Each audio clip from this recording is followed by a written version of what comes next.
Pokémon Legends ZA introduces link battles in a whole new style. Get ready for intense 4-player mayhem in the ZA Battle Club. The time limit is 3 minutes. The trainer who defeats the most Pokémon will be the winner. The match has begun.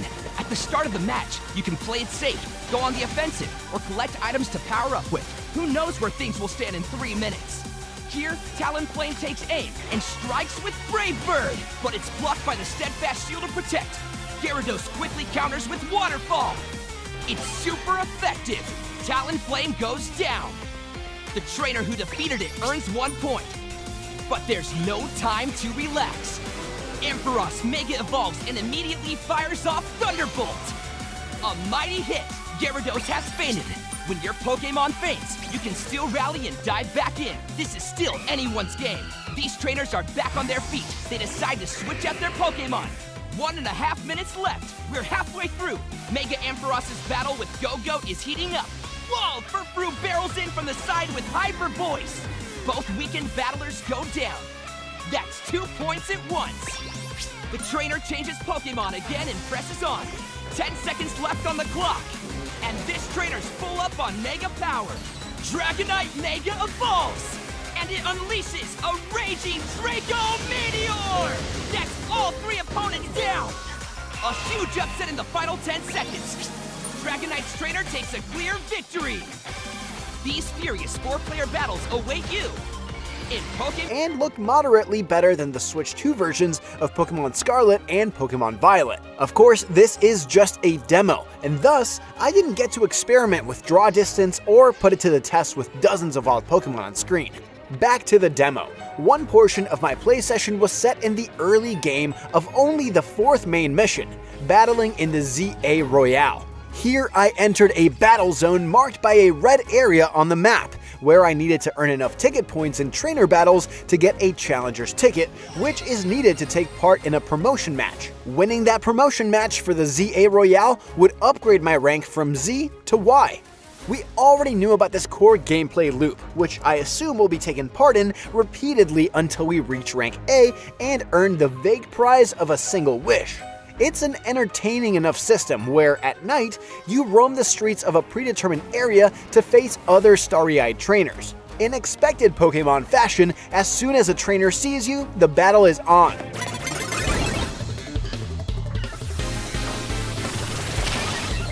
But in Legends ZA, if a trainer attacks you when you aren't looking, that means the opponent's Pokémon gets that free first attack on your Pokémon, which is also a guaranteed critical hit. Personally, I find this to be an incredibly rude tactic that goes against the friendly competitive spirit of Pokémon. But of course, I took advantage of it myself when one of my stylish teammates, Lita, suggested I try it out. The tight corners of city streets mean it's easy to get surprised, but it also offers opportunities for you to crouch and sneak in close to a target yourself.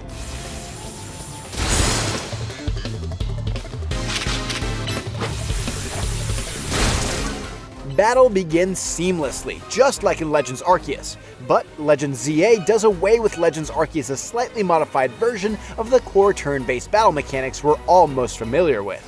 Instead, ZA is full real-time action. At least that's how it presents itself. To attack, you essentially use Z targeting by holding the ZL button and then pressing the face buttons to instruct your Pokémon which move to use. This is the same whether you're in battle, initiating a battle, or instructing your Pokémon to attack an obstacle, like some rocks I saw at the beginning of the mission that none of my Pokémon were strong enough to break. As expected, each Pokémon can know 4 moves at a time, and those are the moves you have access to on the 4 face buttons. Surprisingly, the moves don't seem to have PP, power points, meaning that they can be used an unlimited number of times with consideration to their cooldown, a new mechanic for Pokémon commonly used for skill-based action games. Different moves have different cooldown times, but the moves I had access to this early in the game all had relatively short cooldowns, around 6 or 7 seconds, and short casting times as well that aren't communicated in any menus. Regardless of these limitations, I was pretty much always able to attack with another move as soon as my Pokémon was done attacking with the first. The moves will fill up with color as the cooldown counts down, indicating when you can attack with it again, but I do wish that feedback was more clearly communicated. I ended up using almost all of these moves available in rotation pretty mindlessly. You can't instruct your Pokemon to dodge or perform any other maneuvers besides these 4 attacks, though Pokemon can miss attacks if the opponent is too far from the attack's range. Battle actions appear on the right side of the screen, informing you of things like attacks performed, debuffs, and critical hits. The feedback for missing attacks, however, seemed to be non-existent, so I can see learning when the best time to attack could be a bit difficult. In trainer battles, you can't be damaged or take the hit for your Pokemon. I tried. Marie still fainted. But you can get hurt in battles against wild Pokemon and the more dangerous Rogue Mega Evolved Pokemon, the other core gameplay plot device in Legends ZA. And you still can't take a hit for your Pokemon. At least it seemed to be that way.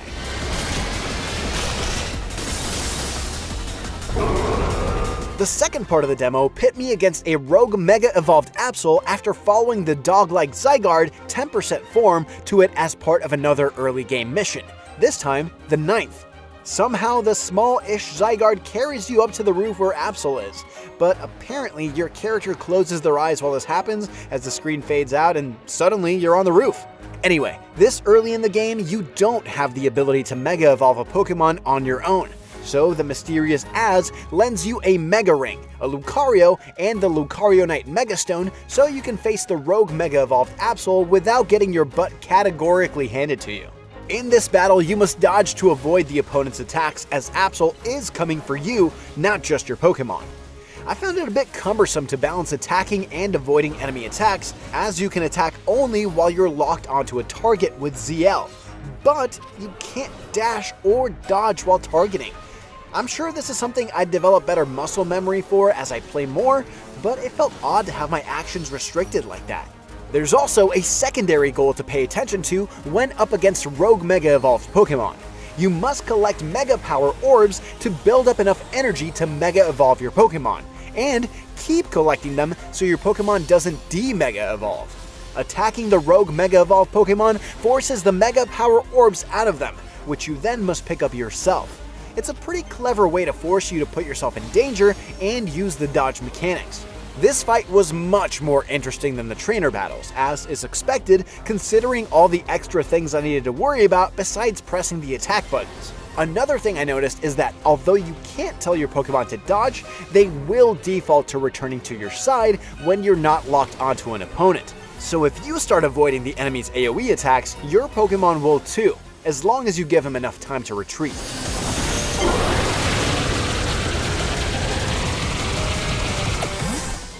Overall, Legends ZA didn't feel like a full action game to me, but kind of more like an MMO, with its casting times, cooldowns, and behind-the-scenes math happening. That's not necessarily a bad thing, but I do hope Legends ZA gets difficult enough to have to more intentionally dish out commands and think about calling Pokemon back and switching at just the right moment. I can see the potential, but with just 20 minutes of experiencing the early game, it's much too soon to tell if this real-time battle system will scratch the strategy itch Pokemon games usually do for me. Some last-minute housekeeping as I did briefly explore the menus. Pokemon have the common 6-stat spread, no abilities, just like in Legends Arceus, but do have natures that affect their stats. I also found a shop that sells mints to change these natures while I played through the 9th story mission. Like I said before, I have a lot of questions, and I'm very keen to play more Pokemon Legends ZA, but for now we'll have to wait until it's out on October 16th to know more.